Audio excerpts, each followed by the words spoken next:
Bonjour à tous, bienvenue dans une nouvelle position de combinaison avec le trait pour les blancs, position un peu compliquée, hein, le roi noir est quand même en danger hein, ici, avec les possibilités pour les blancs de venir l'attaquer assez rapidement, mais attention, les noirs aussi de leur côté ont des menaces, hein, avec la dame et la tour. Alors il y a cette attaque bien sûr sur le pion qui est protégée hein, par la dame noire, hein, puisque sur la diagonale, la dame blanche, pardon, qui arrive à défendre ce pion en F2. Par contre, il y a une autre menace hein, qu'on peut trouver, hein, qu'on peut imaginer hein, en jouant un coup. On va jouer un coup au hasard, hein, par exemple un coup de dame ici, hein, menacer mat, et on va tout de suite trouver la menace des noirs, hein, mettez la pause pour la trouver, par exemple cette menace qui est très importante à voir évidemment, sinon on ne peut pas trouver le bon coup, donc la dame qui prend le fou, et oui, petite dégagement d'espace, hein, élimination de la défense avec ce fou. Et si le roi prend, bien sûr, c'est mat avec la tour. Si le roi prend pas, il sera mat aussi avec la dame hein, en G2 ou en H1. Ce sera mat évidemment. Donc ça c'est la menace discrète des noirs, bien entendu. Donc les blancs ont intérêt à la parer. Alors par contre, ils ont quand même un échec de leur côté. Hein. Un échec intéressant puisque... il semblerait en tout cas intéressant, puisque le roi noir ne peut pas bouger. Les noirs doivent donc couvrir l'échec obligatoirement. Pas question d'avancer le pion, sinon c'est tout de suite mat avec la dame. Pareil, si on met le cavalier, on va le prendre. Donc par défaut, le coup qui reste, ce serait le fou qui vient couvrir ici. Et là, il n'y a plus d'échec avec les blancs, ou alors... le seul échec, si, il y en a un, c'est avancer le pion, mais ça sert à rien, hein, c'est même très mauvais, parce que le roi va prendre le pion et il va y avoir des menaces supplémentaires qui vont arriver. Alors ici, comme le fou a bougé, il n'y a plus de menace de mat, hein, on remarquera que maintenant, le roi blanc aura une case en E2, hein, après dame prend fou, donc on peut tout simplement, avec les blancs, prendre le fou maintenant avec le pion, sans que les noirs ne nous matent, hein, et les blancs de leur côté vont menacer mat, hein, puisqu'ils menacent de prendre le pion, attaque à la découverte, échec suivi de probablement une attaque de mat avec la dame et la tour. La façon la meilleure en général, hein, peut-être la seule, hein, unique, si en tout cas on peut pas éviter l'attaque et la découverte, évidemment là le roi peut pas bouger, le roi noir, enfin s'il bouge, il pourrait bouger, mais la dame blanche va faire échec et va gagner simplement la tour par exemple. Donc ici, les noirs ne peuvent pas éviter a priori l'attaque et la découverte. Hein. Pareil, hein, si les noirs prennent le pion comme ça, la dame blanche devrait réussir à faire des échecs intéressants pour mater le roi noir. Voilà ici. Ensuite, on prend ce pion et puis on va prendre le cavalier et ce sera mat. Donc pas de possibilité d'éviter le mat. Encore une fois, si il prend avec la dame, bon, il y aura un échec ici avec la dame blanche qui gagnera la tour, hein, puisque la dame noire est obligée de couvrir. Et la tour serait perdue. On pourrait peut-être gagner la dame aussi, voire bon, gagner la tour, c'est suffisant. Voilà, donc la seule façon de parer le mat, si on ne peut pas éviter l'attaque à la découverte, c'est d'attaquer la pièce qui va faire échec à la découverte. Donc ici, la dame blanche, et donc le bon coup des noirs.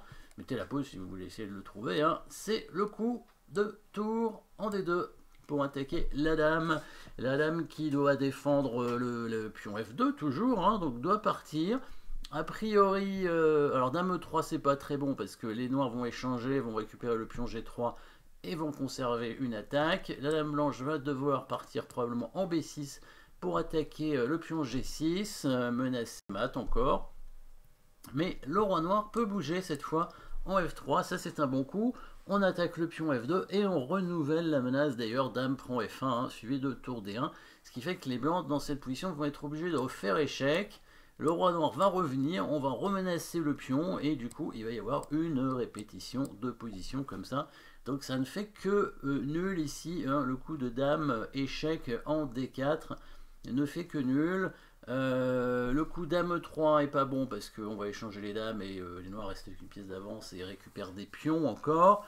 Donc, qu'est-ce qu'on va jouer avec les blancs, hein? Il faut trouver un bon coup malgré tout. Donc, on va chercher un coup forcé, bien évidemment, hein, mais un coup forcé qui va parer le mat.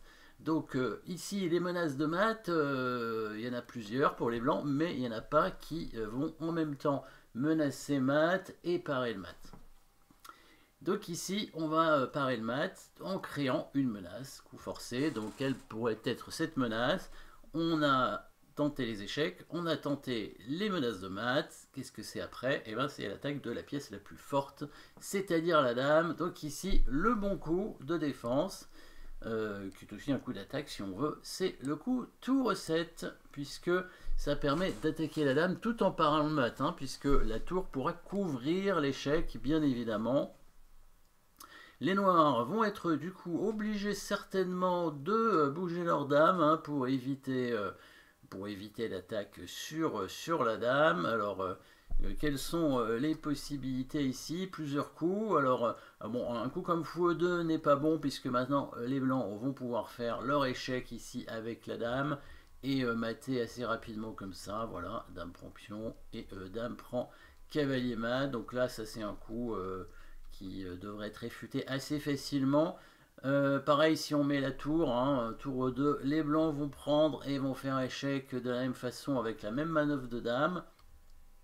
Donc on va bouger la dame avec les noirs, peut-être dame D2 pour conserver la pression, hein, sur le pion F2. Dans ce cas-là, les blancs maintenant vont faire échec, le fou va couvrir, hein, les blancs ne peuvent pas prendre avec le pion.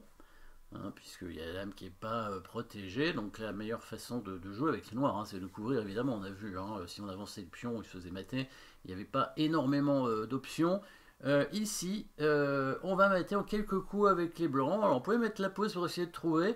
Donc on va commencer par un échec, évidemment, puis encore un échec, et après on va mater en 3 coups, on va mater, ouais, très exactement. Donc ici, tour prend fou, pion prend tour, et là, plus que 2 coups, hein, pour mater, évidemment, et il faut trouver le bon. Et oui, c'est pas si simple, hein, c'est pas si simple, les coups précis dans cette position. Ils sont, c'est assez forcé, je crois, hein. Donc là, si on prend le pion de 4, par exemple, avec la dame, c'est pas bon, parce que le cavalier va couvrir, et il n'y a plus trop d'échecs. Si le pion avance, il y aura le pion en G3 qui ne sera pas protégé. Si les blancs, il y a toujours cette menace, hein, sur ce pion en F2 aussi, hein, donc les blancs ne peuvent pas prendre le quai avec le pion. Prendre avec la dame, la finale serait pas très, très claire, hein, avec une tour contre fou et 3 pions, hein, mais des pions qui sont quand même un peu faibles. Donc pas de suite intéressante ici avec les blancs.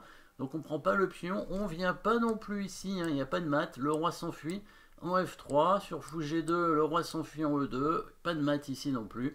Donc c'est le dernier échec, évidemment, vous l'avez trouvé certainement, le dernier échec qui permet de mater. On attire le roi, c'est une attraction, hein, fou H3, bien joué. Sur roi prend fou, la dame qui va mater en D7, la dame qui mate avec l'aide de pion, c'est tout, hein. Et si le roi vient en F3, évidemment, on prend ce pion et c'est mat. Petit mat sympathique ici avec les blancs. Du coup, bah, les noirs n'ont pas tellement de possibilités, hein, pour éviter. Alors, il y a une possibilité pour éviter l'échec, c'est mettre la dame en C3.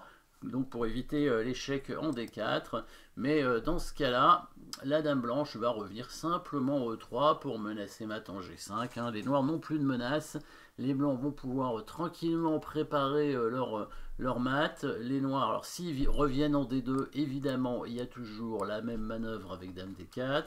Et s'ils viennent en F6 pour parer la menace des blancs, il y a un bon coup à trouver ici avec les blancs, hein, avec une menace de mat probablement imparable. Je ne sais pas si c'est la seule façon de gagner, mais en tout cas c'est assez joli. Vous pouvez mettre la pause pour trouver la façon de menacer ce mat imparable. Cette fois, c'est le roi qui va venir en attaque pour protéger l'arrivée du fou en H3. Hein. Là, il n'y a pas vraiment de moyen avec les noirs pour éviter le mat, peut-être retarder de quelques coups, mais c'est à peu près tout. Voilà, donc jolie petite façon de jouer au départ avec le coup forcé, tour 7 qui attaque la dame, tout en parant les menaces. Merci d'avoir suivi cette position et à très bientôt.